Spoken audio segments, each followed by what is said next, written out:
Tonight on Nova, the ride of your life. We'll take you flying through a pyramid, into an earthquake zone, through an inferno, and back to the future for the secrets behind America's greatest thrills. Please remain seated at all times for Roller Coaster.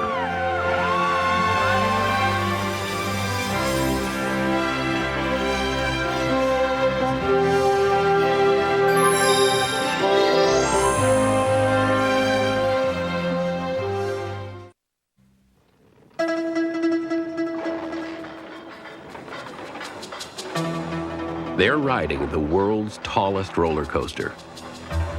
It's called the Magnum, and at 201 feet high, it's been terrifying people at Cedar Point Park in Ohio since 1989. Terror is what they're here for. One of the steepest, fastest rides ever, reaching 73 miles per hour.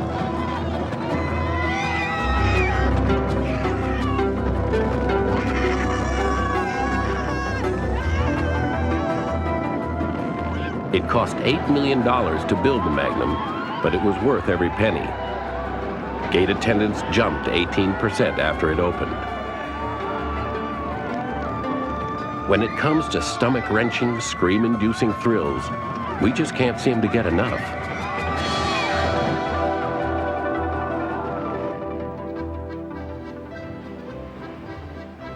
Amusement park rides are big business. In Williamsburg, Virginia, Busch Gardens attracts over 2 million visitors a year at more than $25 a ticket. The park is designed as a group of quaint 17th century European villages, American style. It's geared around families with the usual complement of wet rides and swinging rides and spinning rides.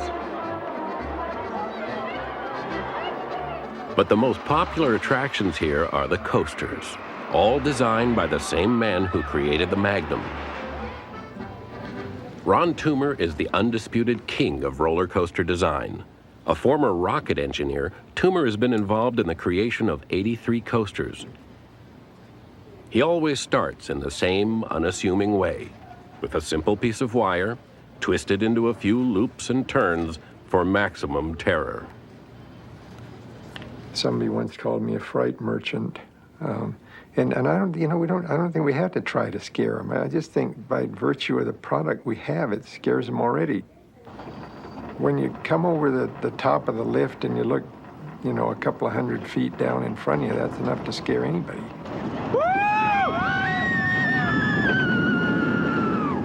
People tend to get dizzy. They sort of get disoriented.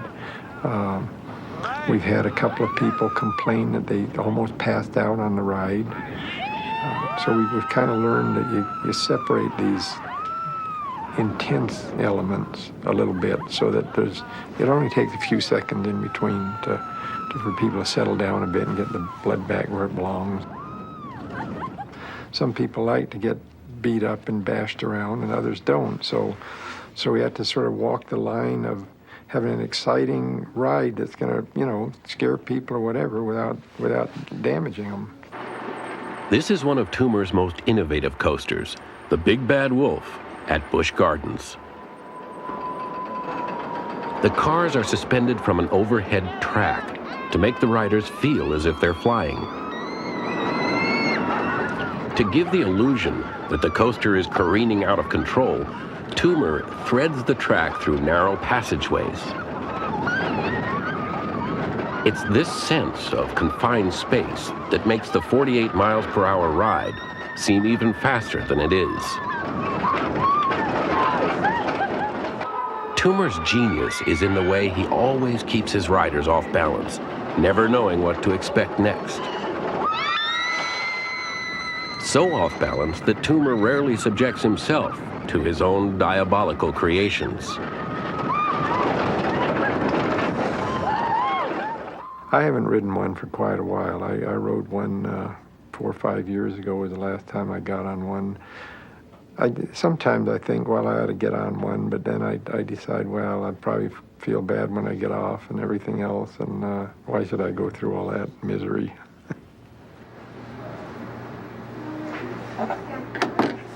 Prone to motion sickness since he was a child, Toomer is more than happy to stick to the drawing board.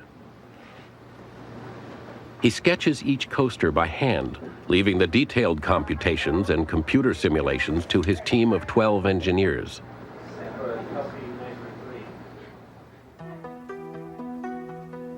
Six months later, he has a finished design. This is Toomer's third coaster in a row for Busch Gardens, the Drachenfeier. Drachen means dragon in German, and the ride is meant to feel as dangerous as its name. But in fact, it's a lot safer than crossing the street. Computer technology allows designers to calculate precisely the effects of high speed and sudden force on passengers, the cars, and the structure. This enables them to build rides with the steepest possible slopes and the sharpest possible curves. They also put computer sensors and pneumatic brakes along the tracks. If the cars are going too fast, the brakes will slow them down automatically.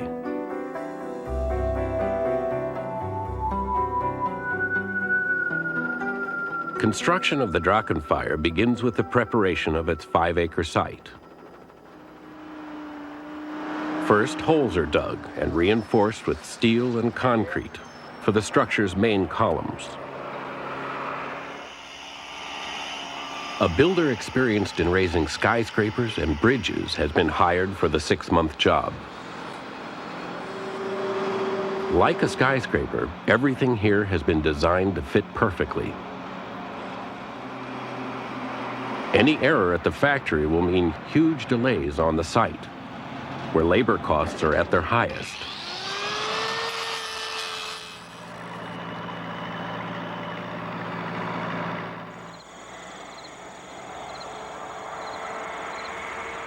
After the structure is raised, the track arrives from Utah, where it was manufactured in 100 sections.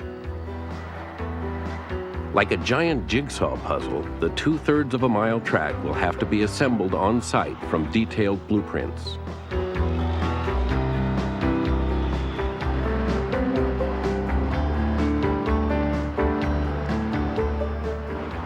The raising of the last and highest piece of track marks the traditional topping off ceremony. But there's still a lot to be done. Critical parts must be checked and rechecked. Some have even been x-rayed and submitted to stress tests.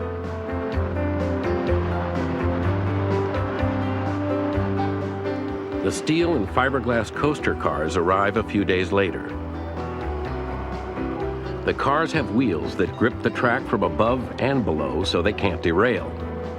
They're also coated with special polyurethane to prevent melting at high speed. The operator can only send the train on its way when the computer says it's safe. This safety system allows the park to run 3 trains at the same time, boosting the ride capacity from 500 an hour for an average coaster to more than 2,000.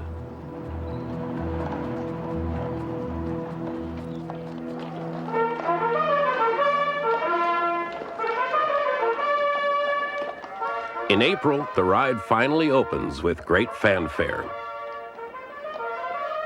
The park even hires comedian Dana Carvey to entertain the crowd with his Arnold Schwarzenegger imitation. Don't be frightened. Everything you see here is real. There's no magic trick, no roller coaster, just human pamplitude. Go home. The park is closed. The public is waiting. Well, little music, something, anything. Jazz, something.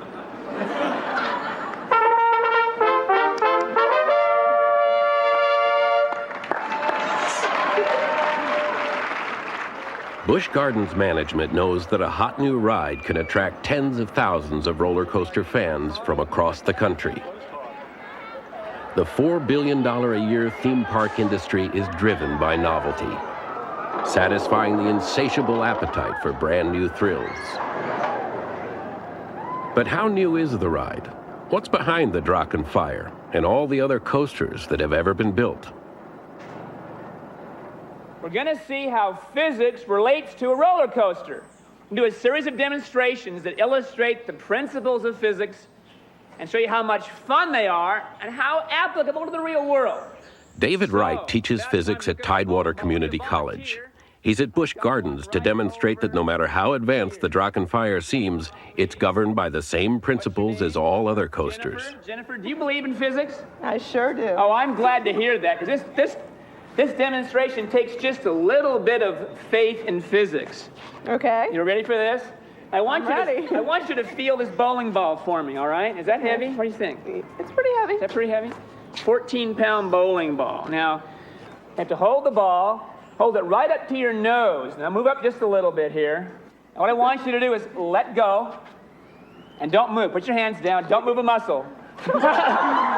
Jennifer, move. We're going to give Jennifer one more chance here. Don't move. It's coming right at me. It's coming right at you. Well, you know, it's coming right at you, but you know what? It's just like a roller coaster. Once that roller coaster's gotten over the top of the first hill, it can never go as high again. Anybody know why? Why can't it go as high anymore? Friction. Very good. Ready? Here we go. Every coaster ride is a lesson in physics. It begins when a train is pulled up the first hill by an electric-powered chain and then has to rely on its own momentum to coast to the end of the ride. Next, passengers feel the giddy sensation of free fall when gravity pulls them down faster than their stomachs expect to go. As the train travels, friction gradually slows it. But there's still enough energy to hurtle through a series of acrobatic stunts.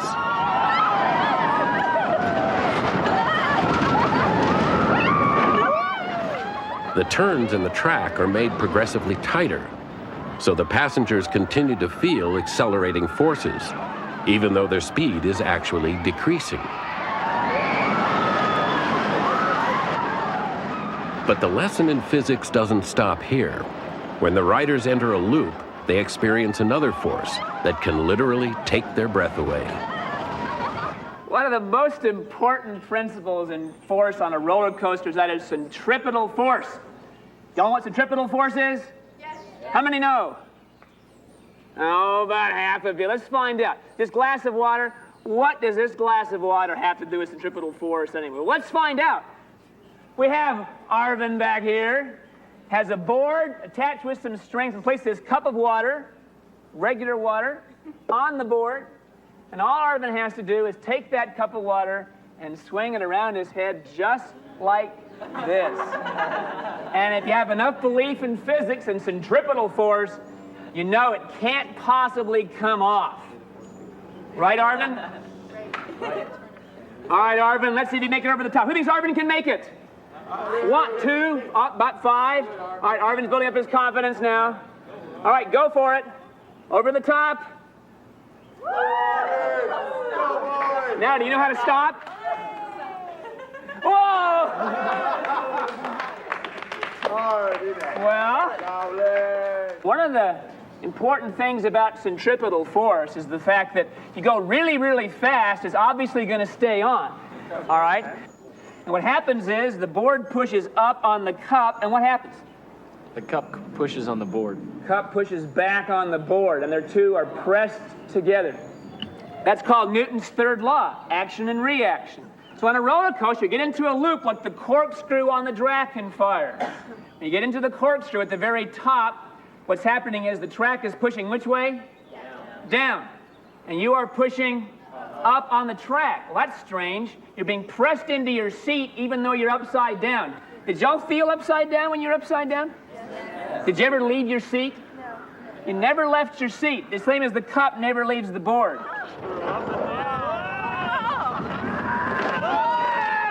The laws of physics set the rules of the ride and make it safe. But the thrill is in fearing that anything is possible, that the very next turn could send you hurtling into space. After the ride's built, then you really get a handle on what the ride's all about by going out there. And the two places that and in fact, the best place I like to wait is after they get off the ride. And you can see if there's a lot of agitation in the line, then you got to believe that you got a good thing going for you.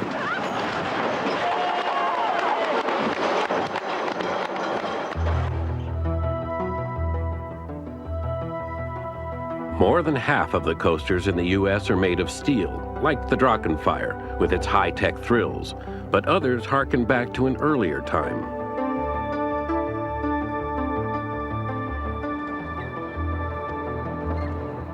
The Grizzly at Paramount's King's Dominion in Virginia is a modern coaster that just looks old. Each morning, a worker spends as much as 2 hours inspecting the track and hammering down loose nails, just as his predecessors would have done a century ago.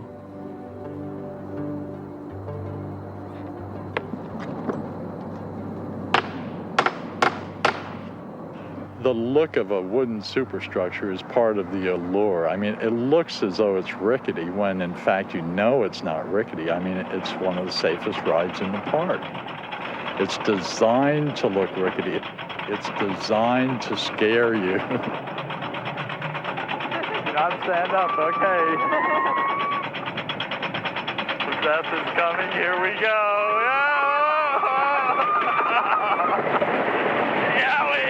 I think the Grizzly is living proof, as it were, that a coaster does not have to be higher or faster to be an outstanding ride. The lift hill is under 90 feet, but once you go around that first turn into the second drop, all hell breaks loose.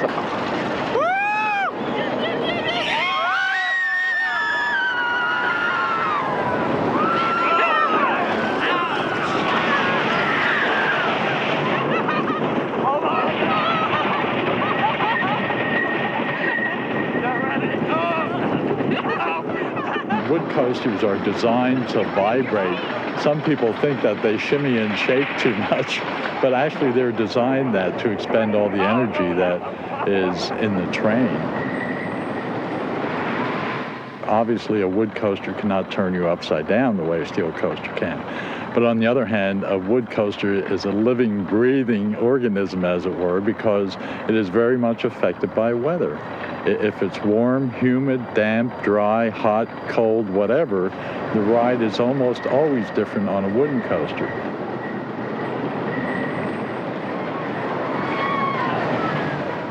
There is no end to the search for the perfect ride.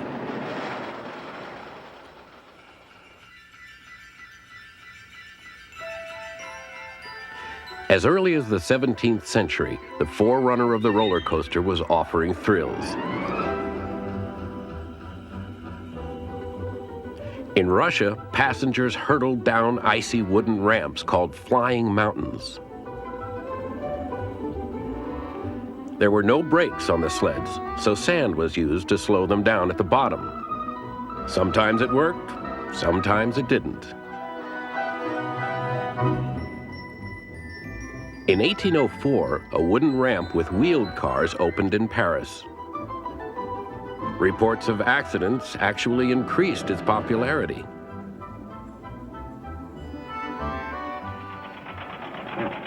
Some 70 years later, the idea of a ride on tracks was conceived in the United States. This switchback railroad in Pennsylvania coal country was turned into a roller coaster of sorts when the coal ran out. By 1873, 35,000 tourists were riding it each year.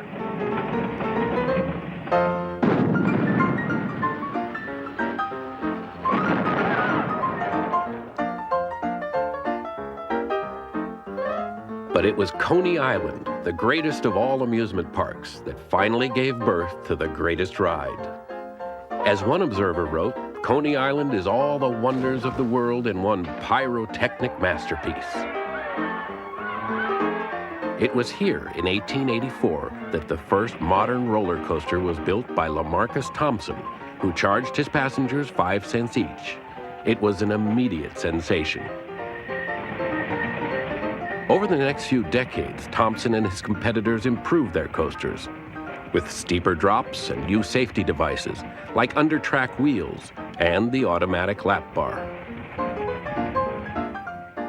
But sometimes they underestimated the principles of physics. The infamous flip-flap snapped some of its passengers' necks and soon went out of business.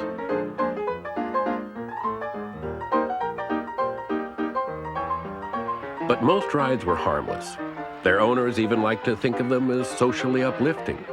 Said Thompson, "We can scatter the darkness of the tenement for the price of a nickel or a dime."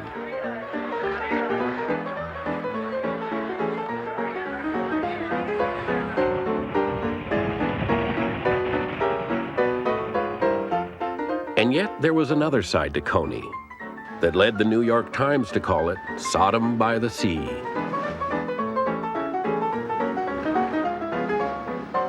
Like all amusement parks of the time, it offered thrills of another kind.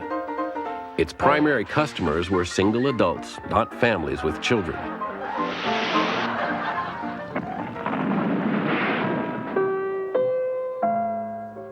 The wooden park was also a tinderbox. Fire swept through it again and again. Each time it was rebuilt with less care. Each time it became a little seedier. The Depression, the war, the baby boom, the white flight to the suburbs, all would combine to empty Coney Island and the rest of the nation's amusement parks. The bright lights had masked a long, slow decline. By the mid-50s, even roller coasters seemed old-fashioned. Their numbers had dropped from 2,000 to only a few hundred. Once again, it was time for something new.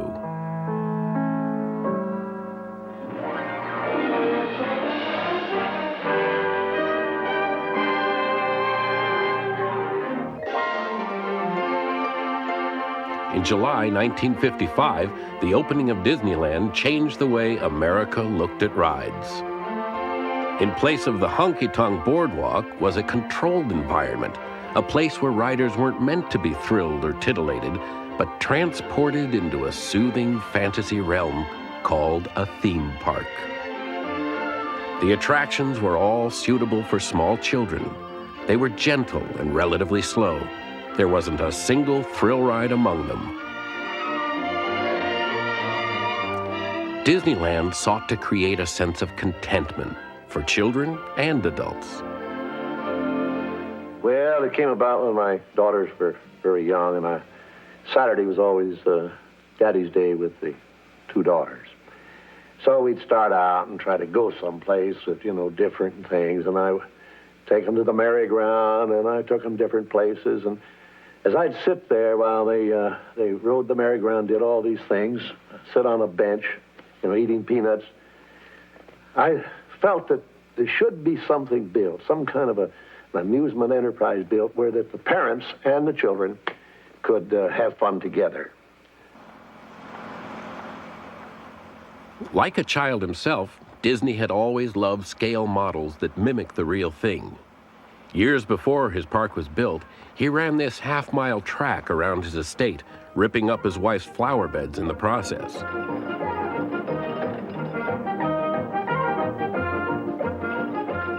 On weekends, he took his grandchildren and other visitors for rides.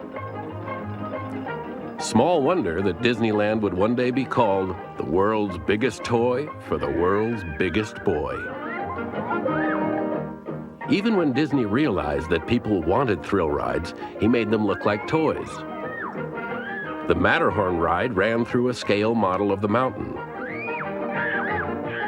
The cars were designed as bobsleds.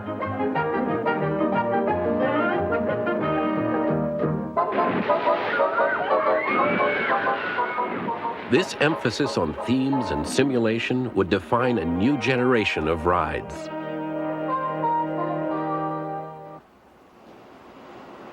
Almost everything in the park was a facsimile brought to life by a new Disney technology called audio animatronics. As its name implies, audio animatronics begins with sound, recorded on tape, The sound can be played back at any time, always on cue. The coined word animatronics represents a special kind of three-dimensional animation. Here's a rehearsal for the scene where the town mayor is dunked in the well every 20 seconds all day long. The third key to audio animatronics is the electronics of the space age. Using complex equipment and systems, these specialists are programming every movement of every pirate, and also the more subtle movements of their prisoners. When all three processes, sound, animation, and electronics, were finally combined and synchronized, the pirates began to come to life. Ye come seeking adventure and salty old pirates, eh? Sure, you've come to the proper place. But keep a weather eye open, mates, and hold on tight. With both hands, if you please.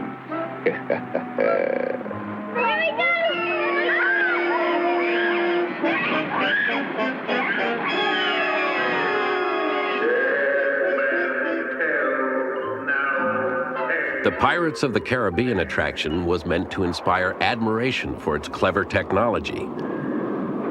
Here, people glided through a series of tableaus and just needed to sit back and watch. This was a ride as only a motion picture studio could have conceived it. Colors, you bloomin' cockroaches!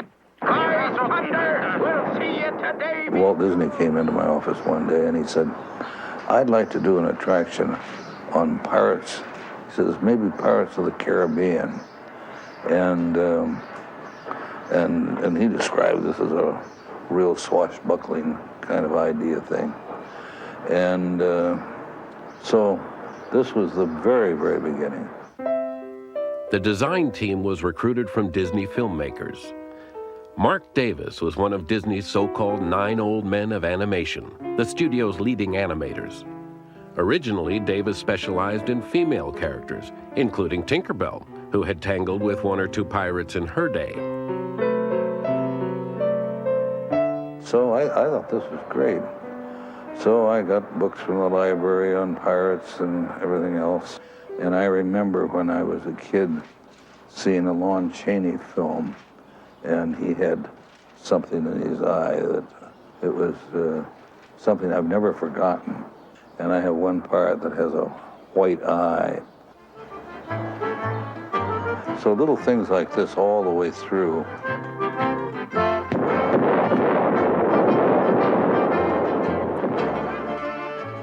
Disney and his staff were famous for their attention to detail. But even in a labor of love, Disney worried about cost.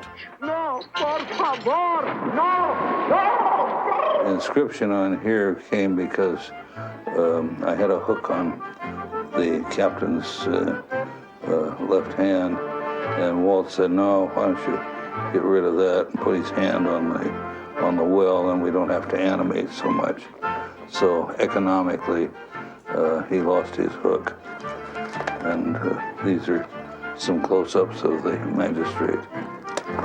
And here again is a close-up of the man pulling him up.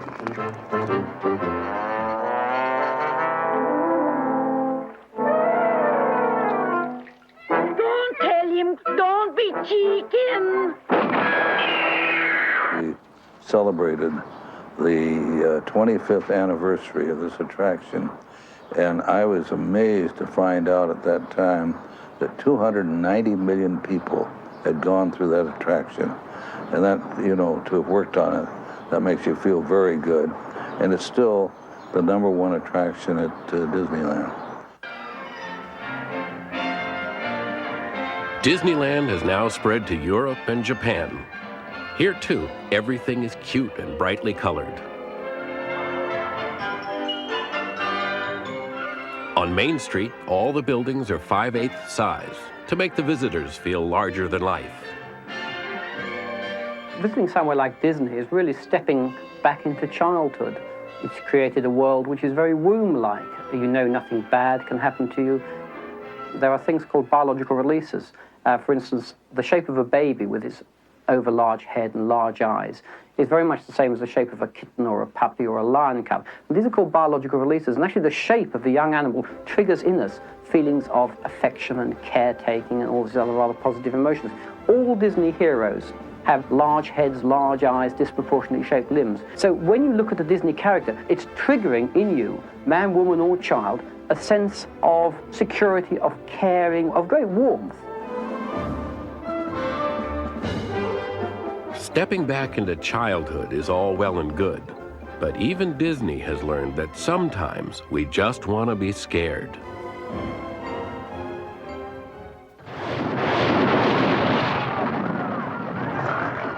The next generation of rides simulated total disaster while taking a step closer to Hollywood. This is Universal Studios' Earthquake ride, based on the film, with a set designed to look like a subway station in San Francisco. First thing that happens is that you pull into the subway station on a tram, and immediately upon that, you get this, starts shaking, this huge shaking over. Large ceiling slab, 40 feet long, with the truck comes careening down and crashes down. Then a subway train coming from the opposing tunnel comes running in, screeches in. Just when you think everything's all over, there's this huge 60,000-gallon flood that comes down right at you, knocking over, careening over the steps and stairwells, knocking down things, turnstiles and trash cans and everything, and comes right over at you and drops right in front of you. Some of it gets on you, but that's okay. That's what it's all about. This earthquake hits Burbank 200 times a day. When we originally started designing the show, we sort of forgot the fact that not only did it have to run within 2.5 minutes, but it had to be reset and a new tram had to be pulling in there for the next 2.5 minutes. So as we got into it, we realized that we would have to start moving these big pieces of machinery. And not only drop them very quickly, but they almost had to lift up at the same time. One of the other problems with resetting an attraction is that a show will play out for 1.5 minutes, and this will happen, that will happen, all these different things will happen. When you reset it, you're essentially asking all of it to happen at once. At another Universal Studios attraction based on the film Backdraft, the danger seems even more palpable. But here, the spectators don't even ride. They stand and watch as flames appear to trap them. As you walk in, you see a little smoke. There's obviously been a fire started in there. They're actually out on catwalks, sort of suspended in the middle of this warehouse. At that moment, the doors explode open, and you get a backdraft, which sends a fireball just racing across towards the audience. And then that one fireball starts a chain of events that will, in essence, burn the warehouse down right before your eyes. Our audience is actually protected by a curtain of air, which deflects much of the heat.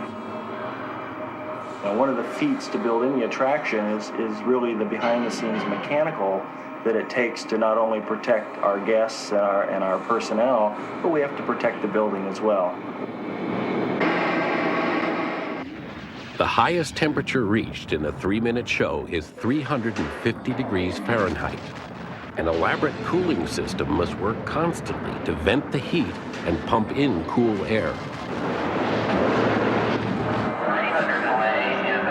The show is run by computers. We have operators who monitor the show. They have large status panels which give them screens that show them everything that's happening. In order to fire any effect, the logic of the computer will say, this has to be true, this has to be not true, and it has to be within this window of the show.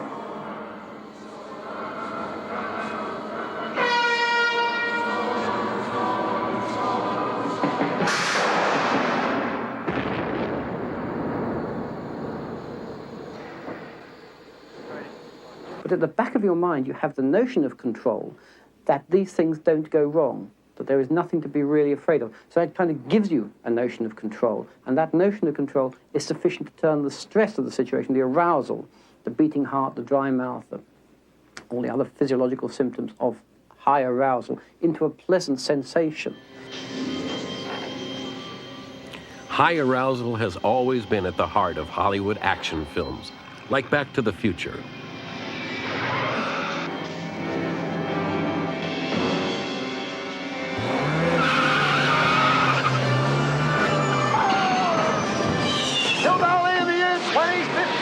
Today, through high technology, the movies have been married to the roller coaster. The result is a coaster that neither rolls nor coasts, the simulator ride.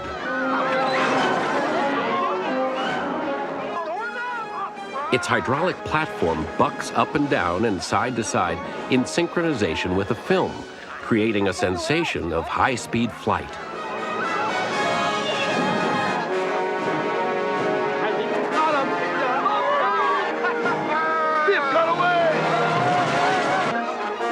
Steven Spielberg came up with a great line. He said, "Let's ride the movies." So with Back to the Future, we said, let's ride the movies.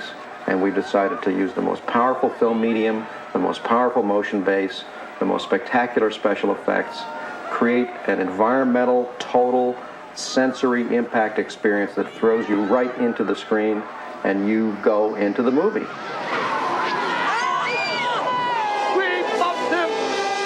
Between the two vehicles should send us straight back to the Institute.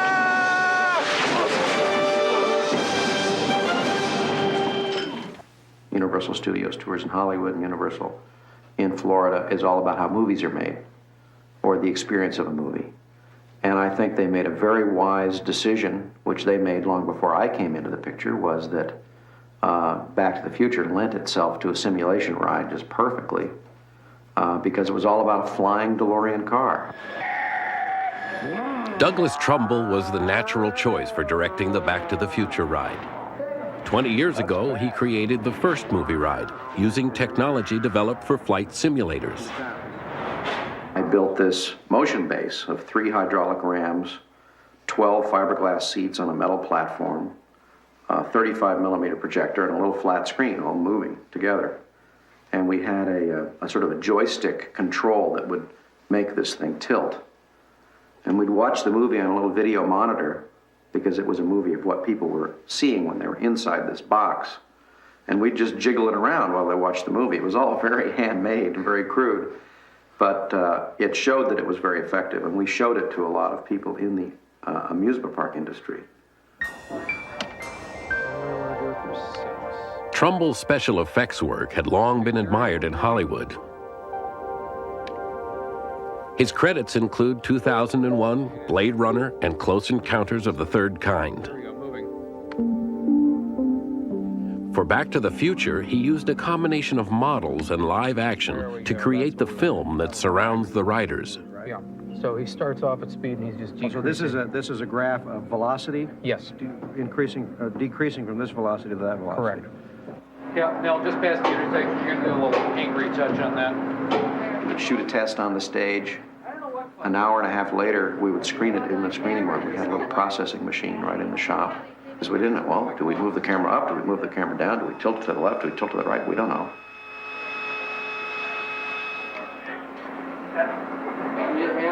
So we'd go into our screening room and move the hydraulics around until we figure out what to do. We'd say, oh, we should have turned the camera the other way. And we'd go back to the stage, turn the camera the other way, try that. An hour and a half later, come back, try it again, and say, this works. I feel great. It made me dizzy, or it thrilled me, or I felt I went over the edge. So it was a real intuitive learning process that we went through on Back to the Future, which really made that ride powerful. Camera speed, down to. Powerful rides aren't cheap. The 4-minute Back to the Future ride cost Universal $40 million.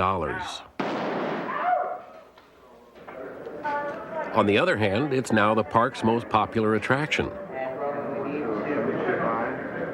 Now we want really, really good special effects. We're very sophisticated. And of course, the theme park operators have had to keep up with this. And this is why they're employing people like Hollywood, special effects designers, people from the show business side, to produce their special effects. Because they know now, if they're going to scare us, they have to do so in a very sophisticated way.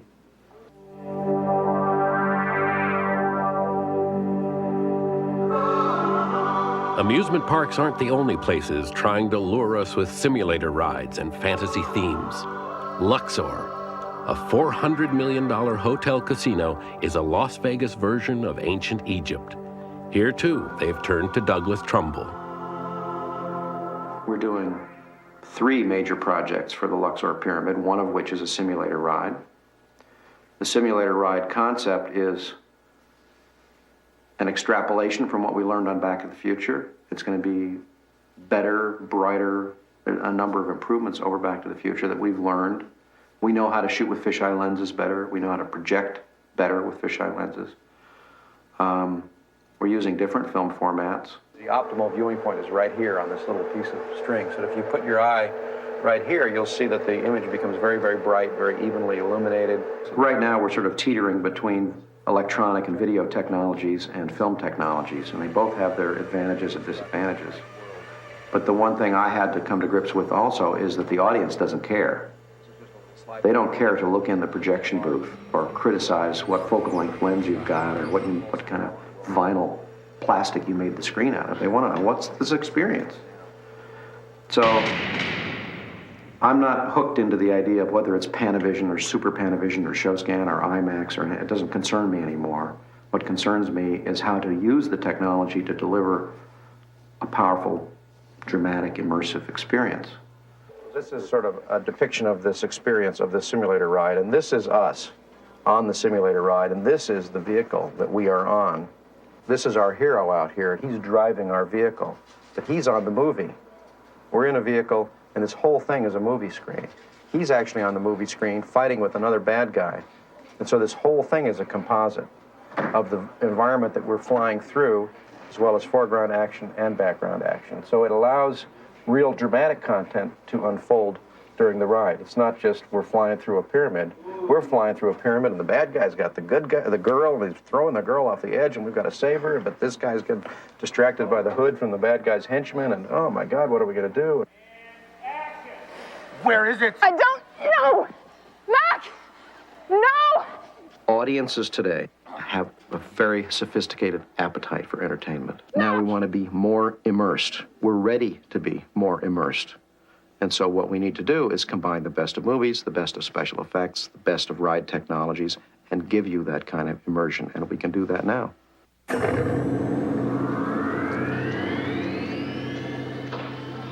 Simulator rides like the one being developed for Luxor are not only immersive, they're also practical. Unlike a roller coaster, they don't require acres of space.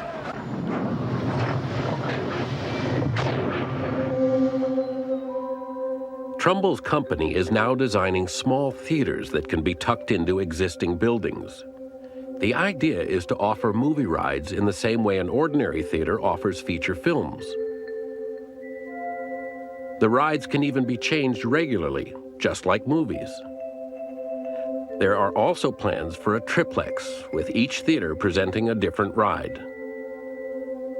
This is the 15-passenger ride film theater mock-up. There are 4 seats in the front, 5 seats in the middle, 6 seats in the back. There's 7 inches between each row, so each person has a very good view of the screen. The screen is 180 degrees wide and very tall. The sound system is flanking the projector and reflects the sound off the screen to create a 3-dimensional sound field.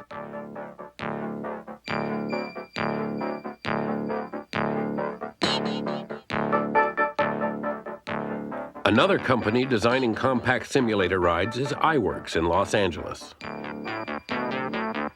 This company was founded in 1986 under a general premise that the movie studios were focusing so much on what's happening in the home with home video and pay cable that they were not focusing as much on out-of-the-home entertainment.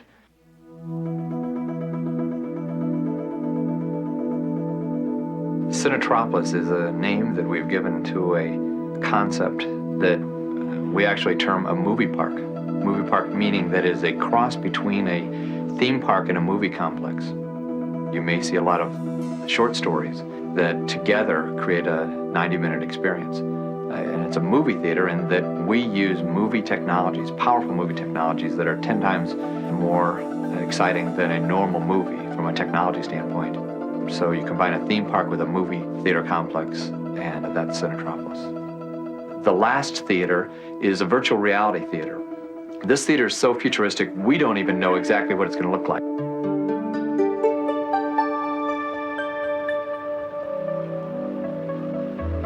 Virtual reality may one day be the ultimate immersive ride. It's a total computer-generated environment. You can travel through it and interact with it.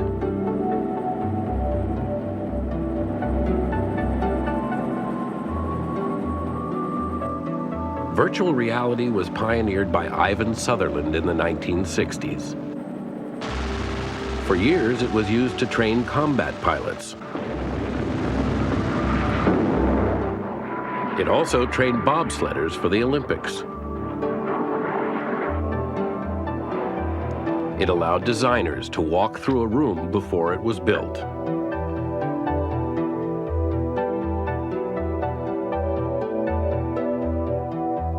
At NASA, scientists are even using it to explore Venus. They've manipulated data from space probes to simulate the planet's surface.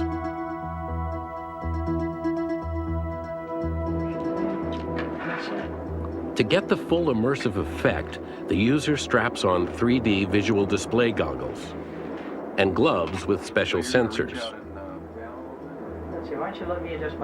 Both are hooked up to a computer.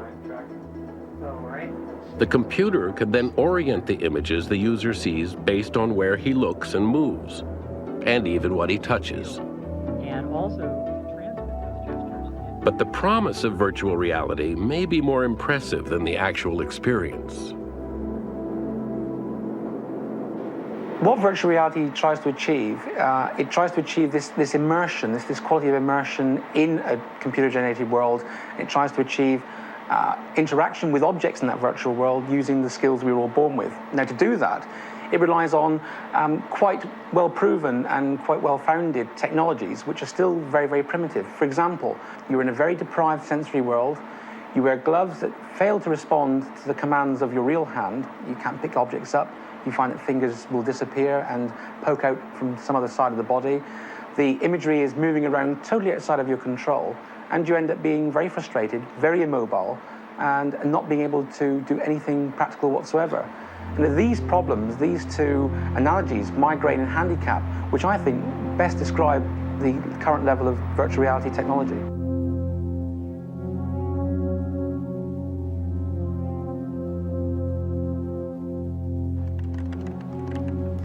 Without the goggles and gloves, virtual reality loses much of its immersive effect. But in return, it offers more control over its simulated environment. I'm driving along here in the city database. I'm moving the eye point in real time. In this driving simulation, the user is in complete control of his car. He can stop, start, and turn it at will. I'll move down the side street here. Again, you see some more of the photo-derived texture. We have digitized a photograph of an actual building in Salt Lake City and applied that texture to the polygons. I'm going to pull the visibility in from about 50 miles down to about 5,000 feet. This is done in real time. I'm going to bring it in even further so that we're down to about 750 feet. But whatever the level of immersion, virtual reality poses a major problem for the entertainment market: cost. When sophisticated programs like this one were developed for the government, money was often no object. But if you want to make a profit, the price has to be right. And drive right past us? That technology could be brought to the entertainment market, but at a price no one would pay. And it's a question of when the speed and capabilities of that technology reach a point, which right now, the general discussion is people will pay $1 per minute for a virtual reality experience. That is the point that people have to reach.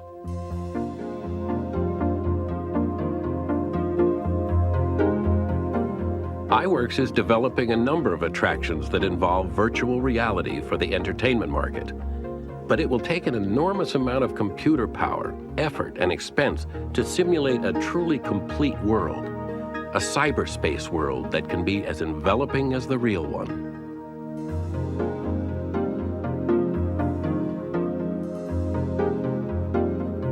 The media has very much hyped up virtual reality to be something it's not. If you look at the most recent film that's been launched in the States and this country, Lawnmower Man, some of the quality of the graphics that's being used in that is way, way above what we can achieve at the moment if you intend putting that onto a three-dimensional or stereoscopic headset. If you look at the holodeck on Star Trek, The Next Generation, that is very, very many decades away in the future. When you read some of the newspaper articles where they're inviting you to take a fantasy space flight, or they're inviting you to become a macho man on a virtual beach, this is not the sort of effect that can be achieved with virtual reality in its current state.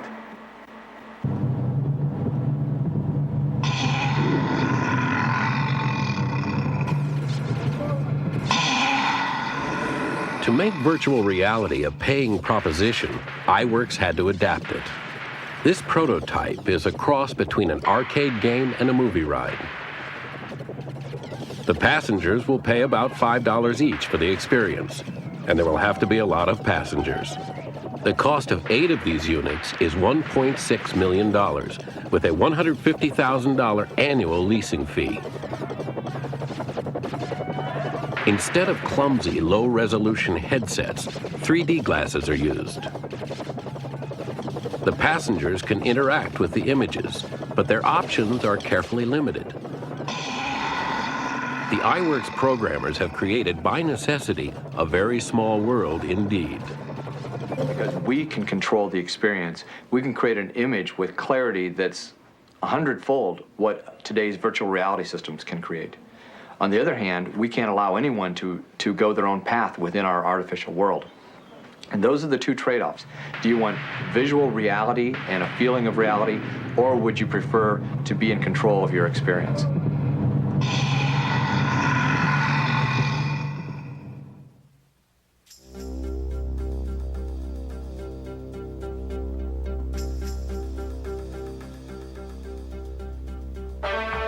When it comes to roller coasters, though, there isn't much talk about trade-offs. Except maybe between plain and fancy. There are now roller coasters for every taste. You can ride backwards. You can ride standing up.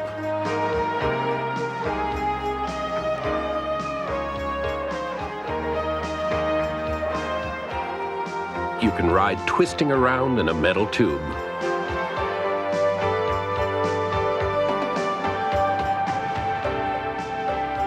You can ride not only on the inside of a curve, but also on the outside.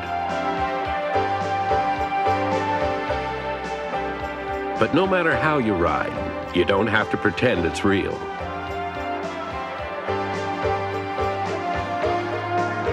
You don't have to admire the cleverness of it all.